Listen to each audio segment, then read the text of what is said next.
The South Korean-owned ship, the Golden Ray, was heading to Baltimore when it rolled onto its side in St. Simons Sound in the early morning hours. Open watertight doors on the vessel made things worse when it started to capsize. As the vessel made what was supposed to be a standard turn out of the port, it didn't have enough stability to counteract the force. It suddenly listed extremely. 20 crew members were trapped and ultimately freed within hours of the incident, but 4 engineers remained trapped in the engine room. The dramatic rescue took longer. Immediate rescue efforts were complicated by fires on board and the risk of the ship sinking entirely. They had to cut through the hull to escape. It was a long 30 hours to freedom. I'm glad that they are in an area like this where people can get to them quickly. Because the ship could not be refloated, it was ultimately dismantled in place in what became the largest shipwreck removal in U.S. history. The effort involved using a massive crane, the Versabar 10,000, to cut the 656-foot vessel into 8 large sections.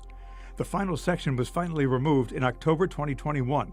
More than 2 years later, the capsized vessel contained more than 300,000 gallons of fuel and hazardous materials, leading to oil spills that affected the sensitive marshlands and beaches in the area. Fires on the wreckage also released fuel-covered plastics and debris from the 4,200 cars washed up on shore. The NTSB investigated and faulted the ship's operator for lacking effective procedures to verify stability calculations and to ensure watertight doors were closed.